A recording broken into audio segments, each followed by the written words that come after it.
பாதாள குழுக்களுக்கிடையேயான மோதலே துப்பாக்கி சூடுகளுக்கு காரணம். ஆனந்த விஜயபால வெளிப்படை.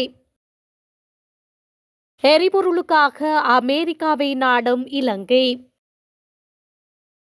அரசாங்கத்திற்குள் மக்கள் அறியாத பெரும் சதி திட்டங்கள். மொட்டு கட்சி வெளிப்படை. மகிந்தானந்த நளின் பெர்னாண்டோவுக்கு பிணை. தலைமறைவான முக்கிய புள்ளி. விதிக்கப்பட்ட வெளிநாட்டு பயண தடை. செம்மணி புதைக்குழி அகழ்வின் 2ஆம் கட்டத்தில் மேலும் 7 மனித எச்சங்கள் அகழ்ந்தெடுப்பு. புனர்வாழ்வு பெற்ற முன்னாள் விடுதலை புலிகளின் உறுப்பினர் கொழும்பில் துப்பாக்கியுடன் கைது. அரசாங்கத்தின் பொருளாதார உறுதிப்பாட்டை பாராட்டிய IMF.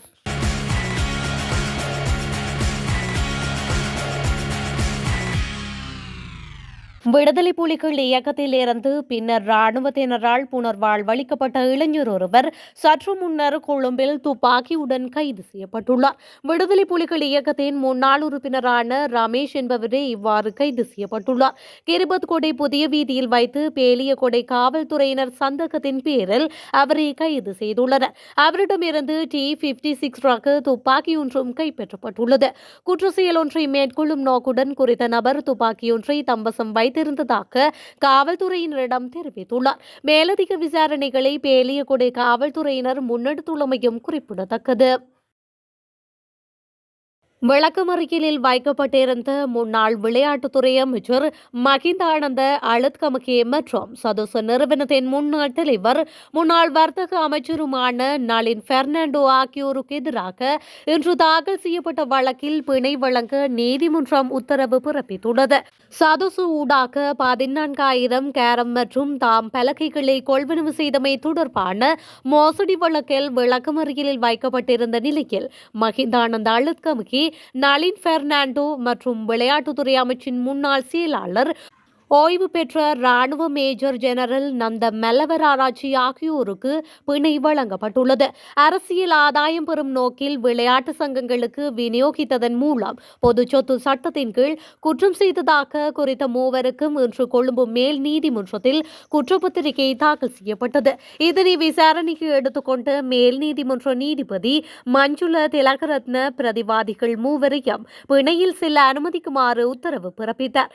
எனினும் இந்த வழக்கின் பிரதிவாதிகளான மகிந்தானந்த அழுத்கமகே மற்றும் நளின் பெர்னாண்டோ ஆகியோருக்கு ஏற்கனவே சிறை தண்டனை விதிக்கப்பட்டுள்ளதால் அடுத்த நீதிமன்ற திகதியில் அவர்களை நீதிமன்றத்தில் முன்னிலைப்படுத்துமாறு மேல் நீதிமன்ற நீதிபதி உத்தரவிட்டுள்ளார். செம்மணி மனித புதைக்குழி அகழ்வின் கட்டம் 2 16வது நாள் அகழ்வு இன்று இடம்பெற்றது. இதன்படி இன்று மேலும் 7 மனித எச்சங்கள் அடையாளம் காணப்பட்டுள்ளன. இதுவரை செம்மணி மனித புதைக்குழி அகழ்வில் 65 மனித எலும்புக்கூடுகள் முழுமையாக அகழ்ந்தெடுக்கப்பட்டமையும் குறிப்பிடத்தக்கது. களுத்துறை மாவட்ட நாடாளுமன்ற உறுப்பினர் ரோஹித அபே குணவர்தனவின் மகள் மற்றும் மருமகனுக்கு வெளிநாட்டு பயண தடையை மத்துகம நீதவான் நீதிமன்றம் பிறப்பித்துள்ளது.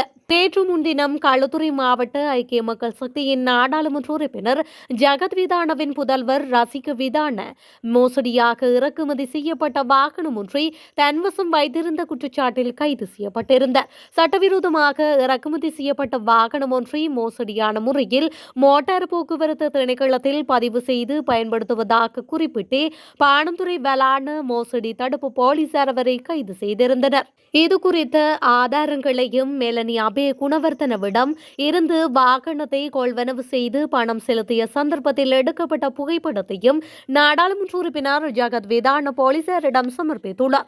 எனினும் அரசியல் அழுத்தங்கள் காரணமாக ஜகத் விதானவின் புதல்வர் ரசிக விதானவுக்கு பிணை வழங்க போலீசார் கடுமையாக எதிர்ப்பு தெரிவித்த நிலையில் அவர் தற்போதைக்கு எதிர்வரும் ஆகஸ்ட் மாதம் 1ஆம் தேதி வரை விளக்கமறியலில் வைக்கப்பட்டுள்ளார். இந்த நிலையில் சம்பவம் தொடர்பில் வாக்குமூலம் ஒன்றை பெறுவதற்காக ரோஹித அபே குணவர்த்தனவின் புதல்வி மெலனி அபே குணவர்த்தனவை போலீசார் தேடி வருகின்றனர். அவர் தற்போதைக்கு வஸ்கடுவையில் உள்ள தனது சொந்த இல்லத்திலோ களுத்துறையில் உள்ள பெற்றோர் வீட்டிலோ இல்லை என்றும் மெலனியும் அவரது கணவரான தனுஷ் பிரியதர்ஷன் ஆகிய இருவர் தலைமறைவாகியுள்ளதாகவும் போலீசார் மேலும் குறிப்பிட்டுள்ளனர். இந்நிலையில் அபே குணவர்த்தவின் மகள் மற்றும் மருமகனுக்கு வெளிநாட்டு பயண தடையை மதுகம நீதவான் நீதிமன்றம் பிறப்பித்துள்ளது. குறித்த உத்தரவானது வாளானை ஊழல் தடுப்பு பிரிவின் வேண்டுகோளின் பேரில் பிறப்பிக்கப்பட்டுள்ளமையும் குறிப்பிடத்தக்கது. அமெரிக்காவுடனான வர்த்தக பற்றாக்குறையை நிவர்த்தி செய்யும் வகையில் அமெரிக்காவிடம் கச்சா எண்ணெய் கொள்வனவு செய்வதற்கு அரசாங்கம் திட்டமிட்டுள்ளது. கொள்முதல்களுக்கான விலைமனு கோரல் செயல்பாட்டில் யுஎஸ் வெஸ்ட் டெக்சாஸ் இன்டர்மீடியேட் கச்சா எண்ணெய் சேர்ப்பது குறித்து அரசாங்கம் ஆலோசித்து வருகின்றது. இதனை இலங்கை பெட்ரோலிய கூட்டுத்தாபனத்தின் நிர்வாக பணிப்பாளர் மயூரா நெதி குமாரகே உறுதிப்படுத்தியுள்ளார். எரிபொருளுக்காக அமெரிக்காவை நாடு இலங்கை தற்போது வளைகுடா பிராந்தியத்திலிருந்து இலங்கைக்கு எண்ணெய் இறக்குமதி செய்யப்படுவதாக அவர் குறிப்பிட்டுள்ளார். கூடுதலாக அமெரிக்காவில் பதிவு செய்யப்பட்ட கச்சா எண்ணெய் விலை மனு கோரல் செயல்பாட்டில் சேர்ப்பது குறித்து கலந்துரையாடப்பட்டு வருகின்றது. விலைகளின் அடிப்படையில் 2 வகைகளின் கீழ் எவ்வாறு இறக்குமதி செய்வது என்பது குறித்து முடிவெடுக்கப்படும் எனவும் நிர்வாக பணிப்பாளர் மேலும் தெரிவித்துள்ளார்.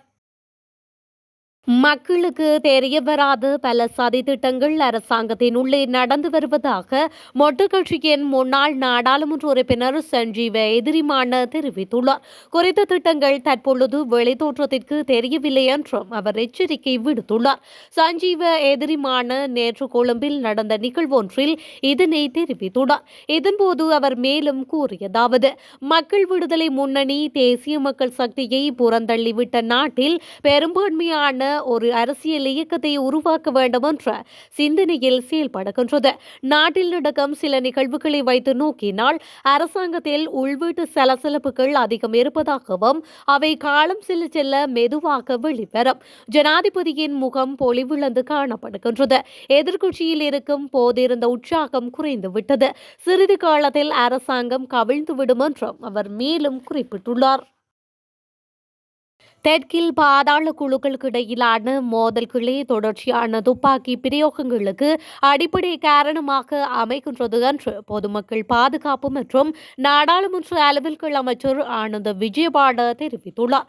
தொடர்ச்சியாக நடைபெறுகின்ற துப்பாக்கி பிரயோகங்களால் பொதுமக்களின் பாதுகாப்பு தொடர்பில் காணப்படுகின்ற கரிசனைகள் தொடர்பில் கேள்வி எழுப்பிய போதே அவர் மேற்கண்டவாறு கூறியுள்ளார். தற்பொழுது விசேட அதிரடிப்படையினரின் பங்கேற்புடன் விசேட தேடுதல் நடவடிக்கைகள் முன்னெடுக்கப்பட்டுள்ளன.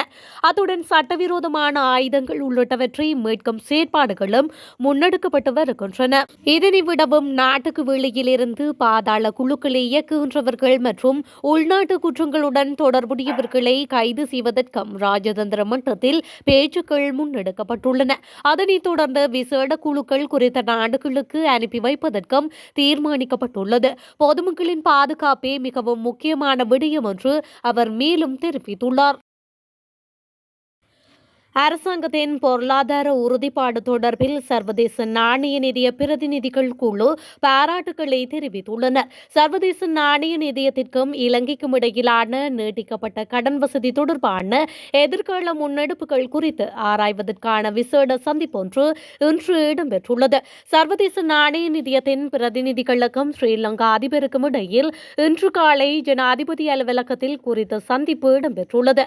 சர்வதேச நாணய நிதியத்தின் பிரதிநிதிகளுடன் நடைபெற்ற பேச்சுவார்த்தையில் தான் இணைந்து கொண்டதாகவும் இலங்கையில் தற்பொழுது உருவாக்கியுள்ள பொருளாதார ஸ்திரத்தன்மையை நான் சுட்டிக்காட்டியதாகவும் ஸ்ரீலங்கா அதிபர் அனுரகுமார திசாநாயக்க தெரிவித்துள்ளார். இதன்படி இலங்கையை பொருளாதார ரீதியாக முன்னோக்கி கொண்டு செல்வதற்கான அரசாங்கத்தின் உறுதிப்பாட்டை பாராட்டிய சர்வதேச நாணய நிதிய பிரதிநிதிகள் பொருளாதார ஸ்திரத்தன்மையை பேணுவதோடு இலங்கையை உலகளவில் முன்னோக்கி கொண்டு செல்ல தேவையான ஆதரவை வழங்க உடன்பாடு தெரிவித்ததாகவும் ஸ்ரீலங்கா அதிபர் மேலும் சுட்டிக்காட்டியுள்ளார்.